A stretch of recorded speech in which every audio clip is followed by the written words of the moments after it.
গত দেড় দশকে পুলিশের সাবেক বর্তমান অর্ধ শতাধিক কর্মকর্তার দুর্নীতির অনুসন্ধান করেছে দুর্নীতি দমন কমিশন দুদক, যাদের অনেকের বিরুদ্ধে মামলা হয়েছে। আবার কারো দুর্নীতির খোঁজ শুরু হয়েছে।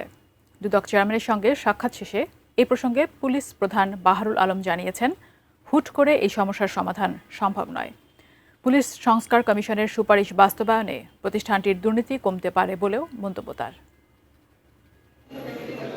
ক্ষমতাচ্যুত আওয়ামী লীগ সরকারের সময় আলোচিত সমালোচিত ছিলেন পুলিশ প্রধান বেনজির আহমেদ। চাকরি শেষে তার বিরুদ্ধে বিস্তর দুর্নীতির অভিযোগ উঠলে অনুসন্ধানে নামে দুর্নীতি দমন কমিশন। মামলা হয়েছে বেনজির এবং তার স্ত্রী সন্তানের বিরুদ্ধে। সম্প্রতি অনুসন্ধান শেষ হয়েছে আরেক পুলিশ প্রধান নূর মোহাম্মদের। জ্ঞাতয় বহির্ভূত সম্পদ পেয়ে মামলা হয়েছে তার বিরুদ্ধেও। আলোচিত ও সমালোচিত পুলিশ কর্মকর্তা হারুনা রশিদ সহ একাধিক কর্মকর্তার অবৈধ সম্পদের সন্ধান পেয়েছে দুদক। ডিবি একটি আস্থার জায়গা। বুধবার ঘুষ দুর্নীতির অভিযোগে ডিএমপির এডিসি জাহাঙ্গীর আলম এবং এসবির সাবেক এআইজি মাহবুব হোসেনের বিরুদ্ধে অনুসন্ধানের কথা জানিয়েছে দুদক। সংস্থাটির তথ্য বলছে, পুলিশের উচ্চ পর্যায় থেকে কনস্টেবল পর্যন্ত বিগত 15 বছরে ঘুষ দুর্নীতির অভিযোগে এমন অন্তত অর্ধ শতাধিক কর্মকর্তার বিরুদ্ধে অনুসন্ধান করছে দুদক। স্বাস্থ্যকর অল টাইম ফ্যামিলি কেক, সব সময় অল টাইম হেলদি লাইফ।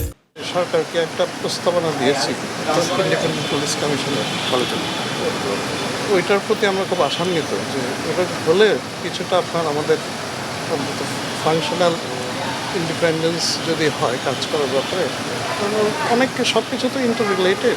এদিন পল্লী উন্নয়ন ও সমবায় বিভাগের সাবেক সচিব প্রশান্ত কুমারের বিরুদ্ধে 18 কোটি টাকার সন্দেহজনক লেনদেন এবং 2 কোটি টাকার বেশি অবৈধ সম্পদ অর্জনের অভিযোগে চার্জশিটের অনুমোদন দেওয়া হয়েছে। অবৈধভাবে অর্জিত ভোগ দখল করার মানুষে 12টি ব্যাংক হিসাবে মোট 18,53,00,000 টাকার বেশি জমাকৃত অর্থ উত্তোলন ও স্থানান্তর করার অপরাধে দুর্নীতি দমন কমিশন আইন 2004 এর 26-2 এবং 27-1 ধারায় এবং মানি লন্ডারিং প্রতিরোধ আইন 2012-র 4-2 এবং 4-3 ধারায় চার্জশিট দাখিলের অনুমোদন দিয়েছেন কমিশন। তাহিদ সৌরভ, এটিএন নিউজ, ঢাকা।